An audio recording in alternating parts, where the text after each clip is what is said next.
नमस्कार दोस्तों, आप सभी कैसे हैं। उम्मीद करता हूं कि आप सभी अच्छे होंगे। आप देखना शुरू कर चुके हैं स्टडी विद चिंटू। तो मैं आज आप सभी के लिए एक बार फिर से इम्पोर्टेंट वीडियो लेकर आया हूं और आप सभी अच्छे से देखेगा। आप लोगों ने टाइटल तो पढ़ ही लिया होगा। कई लोगों की डिमांड थी कि हम महादेवी वर्मा का जीवन परिचय लाएँ और उनको बताएं उनके बारे में, और उनका जीवन परिचय आज मैं आप सभी के बीच लेकर आया हूं। और बहुत इम्पोर्टेंट रहने वाली है। जो लोग एग्ज़ाम की तैयारी करते हैं, जो लोग छठी से लेकर 12वीं तक की क्लासों में पढ़ाई करते हैं, बच्चे हैं, स्टूडेंट हैं, उनके लिए ये वीडियो बहुत इम्पोर्टेंट रहने वाली है। क्योंकि महादेवी जी का जीवन परिचय हमने 9th 10th 6th 7th 8th में भी देखा है। तो आप लोग वीडियो पूरी देखिएगा। और मैं आप लोगों को बताना चाहूँगा कि जो लोग वीडियो देखते हैं वो लोग वीडियो को शेयर भी करें, और जिसने चैनल को सब्सक्राइब नहीं किया चैनल को सब्सक्राइब ज़रूर करें, और साइड में ही बेल आइकन को भी दबा दें जिसको ऑल पर सेट करें। तो आप लोग यह काम ज़रूर कीजिएगा। और अब हम ज़्यादा समय ना लेते हुए वीडियो को आरंभ करते हैं और चलते हैं अपने इम्पोर्टेंट वीडियो की ओर। अब आज की हमारी ये वीडियो रहने वाली है महादेवी वर्मा। जैसा कि आप सभी जानते हैं, महादेवी वर्मा का नाम तो आप सभी ने सुना ही होगा।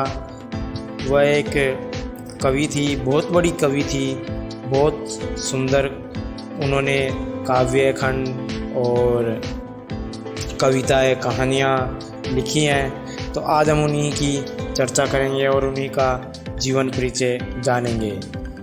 तो महादेवी वर्मा का जन्म कब हुआ था? देखिए, इनका जन्म हुआ था सन 1907 ईस्वी में। महादेवी वर्मा का जन्म सन 1907 ईस्वी में हुआ था। और उनका जन्म हुआ कहाँ था? उत्तर प्रदेश में हुआ था। डिस्ट्रिक्ट पड़ता है फर्रुखाबाद। फर्रुखाबाद ज़िला पड़ता है उत्तर प्रदेश में, वहाँ पर हुआ था इनका जन्म। तो महादेवी वर्मा का जन्म सन 1907 में हुआ था। और पूछा जाए कहाँ हुआ था? उत्तर प्रदेश में फर्रुखाबाद शहर में हुआ था, या फर्रुखाबाद ज़िले में हुआ था। उनकी शिक्षा कहाँ से हुई थी? उनकी शिक्षा हुई थी प्रयागराज से।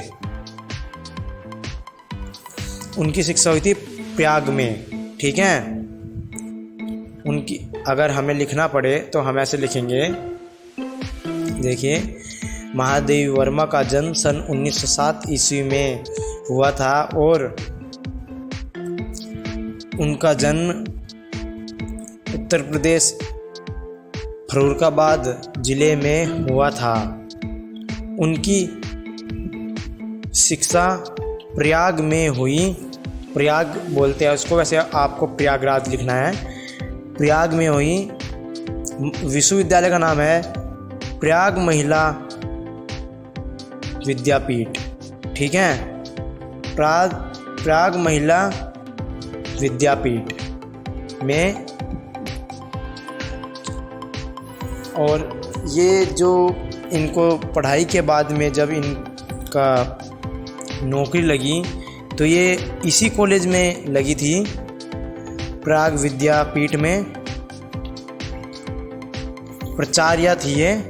प्राचार्य के पद पर काफ़ी लंबे समय तक इन्होंने सर्विस की थी। बहुत काफ़ी 10-15 साल तक, कम से कम 15 साल के समथिंग इन्होंने ये सर्विस की थी। 10 से 15 के बीच में काफ़ी लंबे समय तक कार्य करते हुए उन्होंने लड़कियों की शिक्षा के लिए काफ़ी प्रयत्न किए। पहले आप जानते हैं, पहले का समय जो सन 1900 का दशक था, उस समय कैसी थी, उससे पहले कितनी बुरी हालत थी। 1900 के दशक में तो महिलाओं के लिए कुछ बदल भी गया था। और उस समय मतलब लड़कियां पढ़ाई नहीं करती थी, उनको पढ़ाया नहीं जाता था, दहेज प्रथा का जैसा कि चलता था। तो उन्होंने लड़कियों की पढ़ाई के लिए बहुत कुछ किया, बहुत कोशिशें की। और अब देखिए उनकी मृत्यु हो गई थी सन 1987 में। उनकी मृत्यु हुई थी सन 1987 में। आपको मृत्यु नहीं लिखना है, आप अगर ये लिखेंगे अच्छा रहेगा। उनकी मृत्यु उनके देहांत सन 1987 में हो गया था। ठीक है ना, ऐसे लिखना है आपको। उनका देहांत सन 1987 में हो गया था। अब आगे चलते हैं उनके जीवन के बारे में। तो जन्म के बारे में था, अब आगे की ओर चलते हैं थोड़ा सा। महादेवी, जो महादेवी थी वो छायावाद के प्रमुख कवियों में से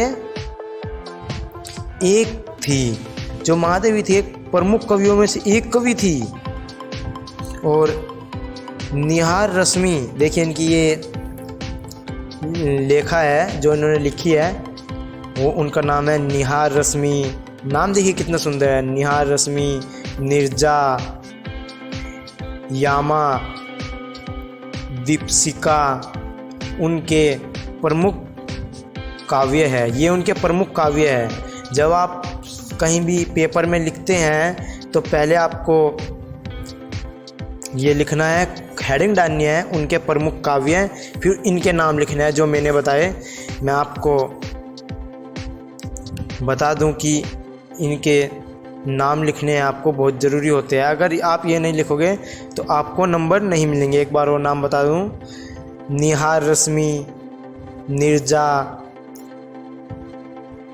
है ना, निहार रश्मि, नीरजा, यामा, दीपशिका उनके प्रमुख काव्य है। तो ये उनके कुछ इम्पोर्टेंट काव्य थे। और अब हम आगे जानते हैं कविता के साथ साथ, देखिए अब बताते हैं, कविता के साथ साथ उन्होंने सशक्त गद्य रचनाएं भी की है।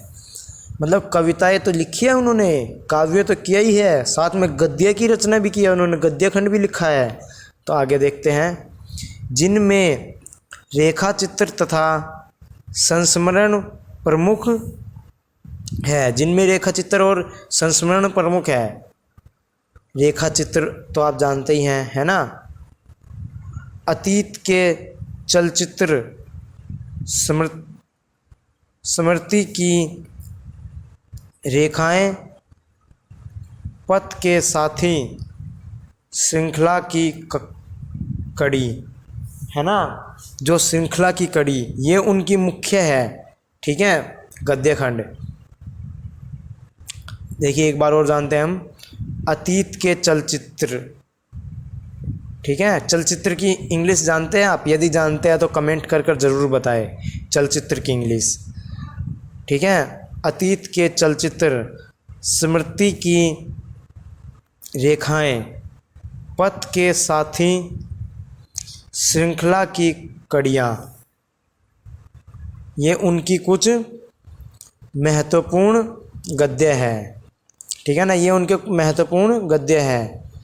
अब रचनाएं, देखिए मैंने अभी आपको पीछे बताया था, जब आप काव्य लिखें उनके तो हेडिंग डालनी है आपको काव्य, फिर काव्यों के नाम, फिर गद्य लिखोगे तो गद्य हेडिंग डालनी है, फिर गद्यों के नाम, फिर उनकी कुछ जो प्रमुख रचनाएं हैं तो उनकी रचनाएं लिखें। ठीक है, फिर हेडिंग डालनी है गद्य रचनाएं। ठीक है, ऐसा होता है। अब देखिए महादेवी वर्मा को इनको मतलब क्या क्या मिला है कि भारत सरकार ने, या इनको किस किस पुरस्कार से नवाजा है, क्या क्या सम्मान दिया है इनको, तो उसके बारे में अब हम पढ़ेंगे लास्ट में। जब आप ये लिखेंगे वहाँ पे तो आपको लिखना है सम्मान, हेडिंग डालनी है सम्मान, फिर उनका जो सम्मान उन्हें मिला है वो लिखना है। तो महादेवी वर्मा को साहित्य अकादमी एवं ज्ञानपीठ पुरस्कार से सम्मानित किया गया है। साहित्य अकादमी और ज्ञानपीठ पुरस्कार से भी उन्हें सम्मानित किया गया है। अब देखिए भारत सरकार ने उन्हें पद्म भूषण से भी अलंकारित किया है। मतलब पद्म भूषण भी उनको दिया गया है, भारत सरकार ने उन्हें पद्म भूषण भी दिया है। आप जानते हैं पद्म भूषण जिसको मिला वो कितनी बड़ी कवि है। और महादेवी के बारे में तो आप अच्छे से जानते हैं। भाषा शैली के बारे में जानते हैं अब थोड़ा सा उनकी। तो अब जब लिखोगे आप भाषा शैली, महादेवी वर्मा की साहित्य साधना के महादेवी वर्मा की साहित्य साधना के पीछे एक और आज़ादी के आंदोलन की प्रेरणा है। ठीक है, मतलब जो उन्होंने साहित्य बनी है ना, वो कवि बनी है, उसके पीछे एक आज़ादी का आंदोलन हुआ करता था उस टाइम, आप जानते हैं। तो उसकी बहुत बड़ी प्रेरणा है। उन्होंने गांधी जी से बहुत कुछ सीखा है, और गांधी जी उनके बहुत प्रिय थे, और गांधी जी को भी वो बहुत प्रिय थी। तो जैसा कि अभी आपने सुना, यहाँ पे बताया गया है, महादेवी वर्मा की साहित्य साधना के पीछे एक और आज़ादी के आंदोलन की प्रेरणा है। अब आप सोच रहे होंगे मैं डबल क्यों बोल रहा हूँ कई बार बीच में। डबल इसलिए बोल रहा हूँ, जो लोग सुनकर लिख रहे हैं, जो चाहे वो लिख भी सकते हैं। और चैनल को ज़रूर सब्सक्राइब करें, वीडियो को ज़रूर लाइक करें, ये ज़रूर ना भूलें, आप कमेंट करना बिल्कुल ना भूलें। तो अब हम आगे देखते हैं। तो दूसरी ओर भारतीय समाज में स्त्री जीवन की वास्तविक स्थिति का बोध भी है। भारतीय समाज में स्त्री जीवन की उसका बोध भी है, उसके जीवन का भी बोध दे रखा है। बोध का मतलब तो आप जानते ही है, बहुत बड़े उसमें बताना क्या हुआ है, बिल्कुल विस्तार से बताना। जैसे मैं आपको महादेवी वर्मा का विस्तार से परिचय बता रहा हूँ, है ना। हिंदी गद्य साहित्य में संस्मरण एवं रेखाचित्र को बुलंदियों तक पहुंचाने का श्रेय महादेवी जी को ही जाता है, मतलब इनको ही दिया जाता है। इन्होंने मतलब जो संस्मरण और रेखा चित्र है, इसको बहुत ऊंचाइयों तक पहुंचाया। बुलंदियों का मतलब है ऊंचाइयों तक।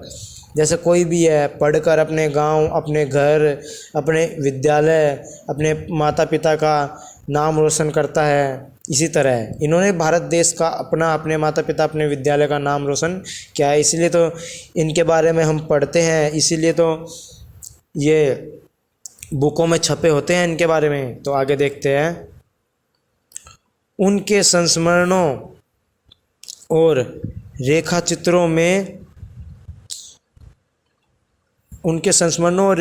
में शोषित पीड़ित लोगों के प्रति ही नहीं, बल्कि पशु पक्षियों के लिए भी आत्मीयता एवं अक्षय करुणा प्रकट हुई है। ठीक है, तो मतलब कि इन्होंने सिर्फ ऐसे इसी बारे में नहीं लिखा कि व्यक्ति आज ऐसे जीवन में जी रहा है, ऐसा वो कर रहा है, व्यक्ति मतलब इतना पीड़ित है, इतना वो है, इनके साथ इतना शोषण हो रहा है। उन्होंने पक्षियों के बारे में भी लिखा है, पशु पक्षियों के बारे में भी लिखा है, पशु कैसे रहते हैं, ऐसी कल्पना भी की है इन्होंने, ऐसा भी लिख रखा है। पढ़कर देखना ज़रूर, आपको बहुत पसंद आएगा, बहुत अच्छा लगेगा। आगे की तरफ चलते हैं अब हम। उनकी भाषा शैली सरल एवं स्पष्ट है। वो तो सीधा कहते हैं, वो सीधा कहती है, वो सीधा कहना जानते हैं। वो किसी भी तरह घुमा फिरा कर कोई बात नहीं कहती, वो उन्होंने सीखा ही नहीं है। वो एक इसमें ये कहा गया है। तथा शब्द चयन प्रभावपूर्ण और चित्रांतरण है ना। तो ये बात है, ये इनका जीवन परिचय था। तो हमने आज उनके जीवन परिचय के बारे में पढ़ा है और जाना है। तो उम्मीद करता हूँ कि आप सबको यह वीडियो ज़रूर पसंद आएगी, और इस वीडियो में आपको जो मैंने जानकारी दी है वो ज़रूर पसंद आएगी। जिसने चैनल को सब्सक्राइब नहीं किया है वह चैनल को सब्सक्राइब करें। जिसने और नोटिफिकेशन पर अब तक सेट नहीं किया तो आप और नोटिफिकेशन को भी सेट कर ले, क्योंकि यहाँ पर एक से एक अच्छी से अच्छी वीडियो आगे आने वाले समय में आपको मिलने वाली है। यदि आप लोग कमेंट करके बताते हैं कि हमें इस पर वीडियो चाहिए तो हम आपको उस पर भी वीडियो देंगे, आपके उस विषय पर भी आपको बनाकर वीडियो ज़रूर देंगे। थोड़ा जल्दी नहीं, लेट सही, लेकिन जल्द ही आपके लिए हम तत्पर हाजिर रहेंगे। और जिसने वीडियो को लाइक नहीं किया है अब तक वो लाइक ज़रूर कर दे, और जिसने शेयर नहीं किया है वो शेयर भी ज़रूर कीजिएगा। तो आप लोग लाइक बहुत बढ़ाएं और शेयर भी करते रहें इस वीडियो को। और अन्य वीडियो भी और भी वीडियो हमारे इस चैनल पर पड़ी है, आप जाकर देखिए। और यदि किसी चीज़ की आपको चाह है तो आप कमेंट बॉक्स में हमें ज़रूर कमेंट कर बताएं कि हमें यह जानना है या नहीं जानना है। यदि कोई जीके के रिलेटेड भी आप कोई टॉपिक कहते हैं तो हम उस पर भी आपके लिए वीडियो ज़रूर बनाएंगे समय समय पर। धन्यवाद।